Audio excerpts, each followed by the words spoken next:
ఆదాయ పన్ను చట్టం 2025 ఏప్రిల్ 1 నుంచి అమలు. మీకు లాభమా? సిబిడిటి విడుదల చేసిన కొత్త పన్ను నిబంధనలు. పూర్తి వివరాలు. ఏప్రిల్ 1 నుంచి దేశవ్యాప్తంగా కొత్త ఆదాయ పన్ను చట్టం అమల్లోకి రానుంది. కేంద్ర ప్రత్యక్ష పన్నుల బోర్డు విడుదల చేసిన ఈ కొత్త నిబంధనలతో పన్ను వ్యవస్థలో భారీ మార్పులు చోటు చేసుకున్నాయి. ఇప్పటి వరకు ఉన్న 819 సెక్షన్లను 536కి తగ్గించారు.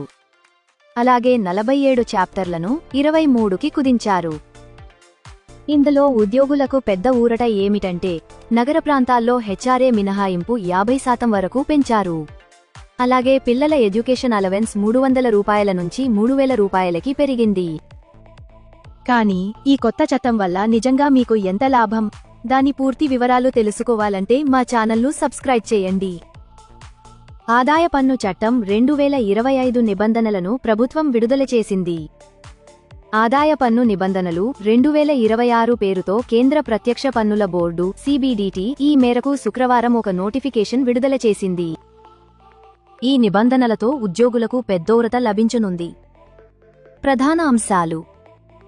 హెచ్ఆర్ఏ కొత్త నిబంధనల ప్రకారం ముంబై, ఢిల్లీ, చెన్నై, కోల్కతా, హైదరాబాద్, పుణె, అహ్మదాబాద్, బెంగళూరు నగరాల్లోని ఉద్యోగులు పాత ట్యాక్స్ విధానంలో తమ జీతంలో 50% వరకు హెచ్ఆర్ఏ మినహాయింపు కింద క్లెయిమ్ చేసుకోవచ్చు. ఇతర నగరాల్లోని ఉద్యోగులు తమ జీతంలో 40% హెచ్ఆర్ఏ కింద క్లెయిమ్ చేసుకోవచ్చు.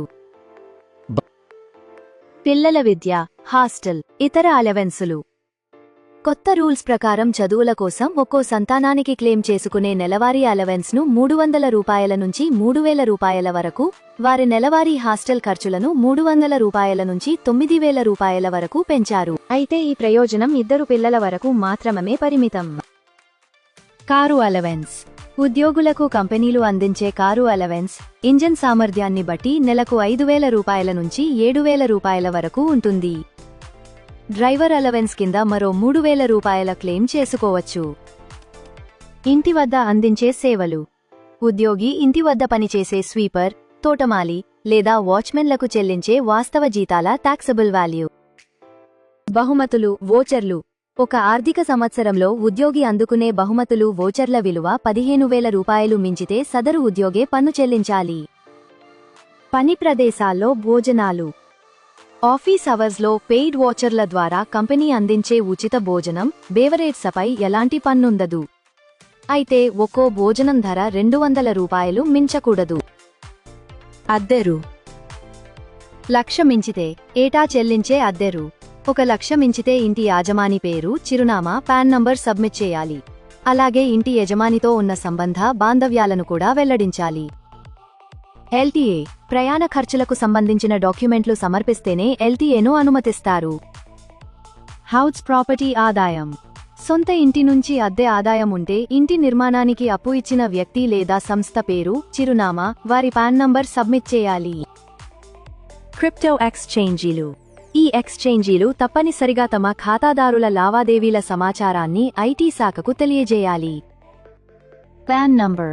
ఒక వ్యక్తి ఒక ఆర్థిక సంవత్సరంలో ఒక బ్యాంక్ లేదా వివిధ బ్యాంక్ ఖాతాల్లో ₹10,00,000 లేదా అంతకు మించి డిపాజిట్ చేసినా లేదా విత్డ్రా చేసినా అతని పాన్ నంబర్ వెల్లడించాలి. మోటారు వాహనాల కొనుగోలు. ₹5,00,000 కంటే విలువైన బైకులు లేదా మోటారు వాహనాలు కొంటుంటే తప్పనిసరిగా పాన్ నంబర్ కోడ్ చేయాలి. హోటల్ బిల్లులు. హోటల్, రెస్టారెంట్ బిల్లులు లేదా కన్వెన్షన్ సెంటర్లు, బ్యాంక్వెట్ హాల్స్కు చేసే చెల్లింపులు. 1,00,000 మించిన పాన్ నంబరు వెల్లడించాలి. అలాగే కొనుగోలు చేసే స్థిరాస్తి, అందుకునే బహుమతి విలువ ₹20,00,000 మించిన పాన్ నంబర్ కోడ్ చేయడం తప్పనిసరి. మొత్తంగా ఈ కొత్త చట్టం ఉద్యోగులకు కొంత ఊరట ఇస్తుందని ప్రభుత్వం చెబుతోంది. లేటెస్ట్ న్యూస్ అప్డేట్స్ కోసం మా ఛానల్ సబ్స్క్రైబ్ చేయండి. వీడియో నచ్చితే లైక్ మరియు షేర్ చేయండి.